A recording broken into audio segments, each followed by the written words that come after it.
Is this for a YouTube video? I mean, I'm doing it right now. I've been in a VR chat relationship for like a year now. I do agree with him that you have to be very careful, but I like it, and I intend on meeting him in real life when we can. I think actually I feel like it can run both. I feel like it can definitely run both ways. It depends on how the e-couple is. Like there are some people who genuinely do just live long distance and want a way to connect after they've already known each other for a while. And there are also people who go on VR chat specifically to date other people. I do think the first is definitely a bit less cringe than the latter, but I'm not gonna judge anybody for what they do on this app. I'm not fluent English because I'm French, if you know. I don't really like dating on VRChat because I think it's only a way to have fun. Like you are with your friends and you are to enjoy, to make some fun, etc. But not dating. I think it's really cringe because it's not reality. You can't see the real person next to you. It's only an avatar, so you don't know how the person look like in reality. You don't know if the person is really honest with you. You know, on internet it's really simple and easy, to make a life that you don't live. Only a small percentage of people who watch my videos are actually subscribed. So if you end up liking this video, consider subscribing. Cause with me, I live in Arizona. My partner lives in Indiana. So what we do in order to like kind of connect with one another, we play on here as if like we were actually there with one another. So it's like an easy like way to connect with one another without like having to buy like a plane ticket. So it's like, it's good if you don't have the money but you still want to do something with someone. You have no idea who the person is behind the avatar. Yeah. That's the one. And then to answer your question about dating, there's nothing wrong with dating in VR. I mean, it is VR. As long as you understand where you are and what it is, I don't think there's a problem with it. But the problem is you never really know who it is if you're only restricted to VR. Life. But, you know, hey, it's VR. The only issue I have with this thing here, I mean, I came in here to I really came in here to see if there was potential for medical and therapeutic purposes. And there is. It's very good. The only issue is people can't forget they're in virtual reality. You can't forget that there's real life too. But because the problem is that's how do you Why you hit me? I'm not hitting you. I'm trying to hug you, but I cannot because see, and that's the issue. Phantom sense is cool and all, but it doesn't, you know. That's me hitting my cheek. It doesn't replace that. I have phantom sense. Oh, have you been playing for a long time? That is. But you do get the phantom sense, yeah.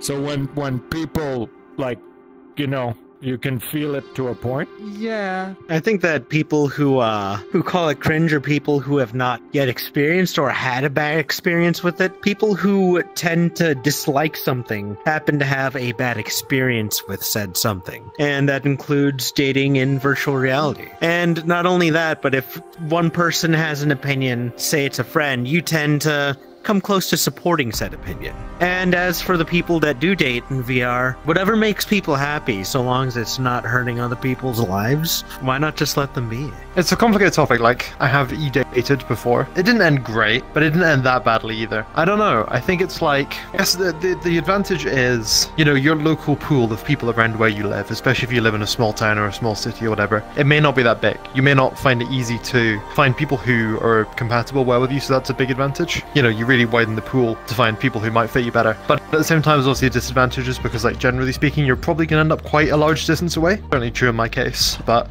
I think it's probably overall a good thing. But I think there's probably a lot of people who are, I don't want to say like misguided or misinformed. It's a very wide topic. Like, it's hard to answer as like one question, you know? You could break it down into so many different questions. Yes, I think it's a really good way to sometimes escape from reality, and I think lots of people use VR and VR chat to escape from their reality because of problems, because of and you can also make lots of friends for people who are shy or not really confident. They can improve themselves on talking with the other person, and sometimes speak another language. For example, for French people like me, we are not really confident with our accent, because French accent in English is not really pretty, I think.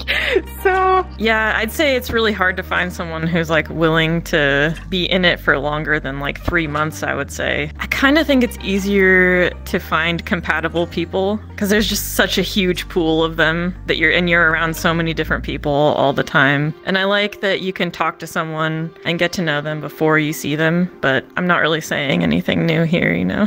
I want to touch more on what they said about the whole, it can go one way or another thing. It can go really bad slowly, I guess, which is like what I would be terrified about, and a lot of people don't like notice. So yeah, that's kind of the thing. Over time, online relationships do end up drifting apart because they're just not as easy to maintain. The commitment is a bit difficult, and a lot of times people just don't have the time for stuff like that. So unless you're really, really, really trying to make it work and have connections somewhere other than VR chat, it's really not going to work out that well. But Yeah, that's what I meant. honestly just my opinion. I don't mean to spout bullshit like it's facts. I'm just saying what I think, you know?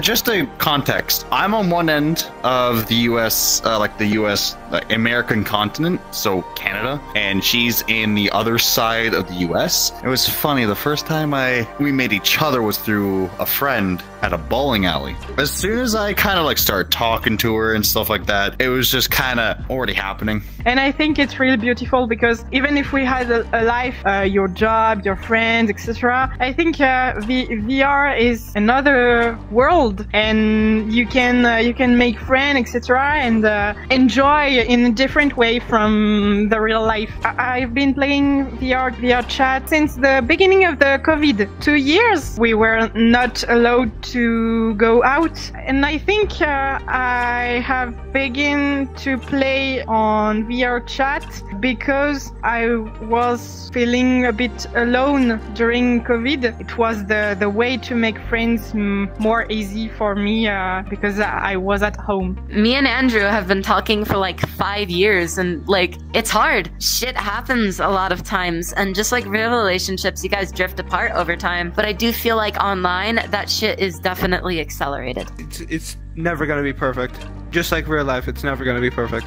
I'm gonna end you right there. So my advice is seriously just try. If it's long distance but close enough to where you guys can at least meet up at some point, like our difference isn't too far. I've never really done it myself. I've done long distance relationships before, but I feel like with this, the interaction you can do within VR is probably makes it a lot better. Me personally, I don't think I could do it, but I'm sure there's a lot of people that feel more connected inside this place. I don't know, that's a tricky one. I'm very new to this VR thing, to like e-dating and all that, but I do like this one girl here because it's real people behind the VR, you know? For me, I'm not introverted. I'm the opposite. I'm extroverted. So I'm going out a lot. I go to party. I go to lots of things, exposition, a museum. I'm every day I see my friends, and I love contact with lots of people. But even if now COVID is not the main subject of our life, I have the habits. I don't know how to say, but when you begin something and every day you are connected on VRChat, and every day you come, and after, even if COVID is almost done, I continue to come on VRCHAT because I really like the feeling, I really like the mood, I really like people on VRCHAT. So I can speak with like you. I don't know where are you from, but you seem very nice. So I love this contact with other people. Yeah, I was weirded out by a lot of stuff. Well, initially, I downloaded VRCHAT just to troll people. A lot of people, like, they live in here, though. It's kind of weird. I don't know. I felt bad trolling that. I don't know. I mean, it's a cool place. It's a fun place. I have fun every time I hop on. Like, I'm always smiling or laughing, though. Because my first day here, I met, like, a friend group, and I've only been playing with them so far. And then, like, so today, I'm trying to socialize with other people besides them, and it is so hard. Jesus Christ. I guess you shot me in my leg! You shot me in the leg! Anyway, sorry, carry on with what you're saying. No matter how little of progress you make, progress is progress. And the journey of 1,000 miles begins with a single step. Even if you start falling, you can always get back up and continue. Don't just quickly jump into an online relationship and not expect to, like, struggle and put a lot into it. Yeah, don't forget to comment, like, and subscribe. I kind of regret putting this avatar on now. I feel like I should have... Kindness is contagious. When you are kind, you inspire others. Be the spark. Spreading kindness merchandise available now.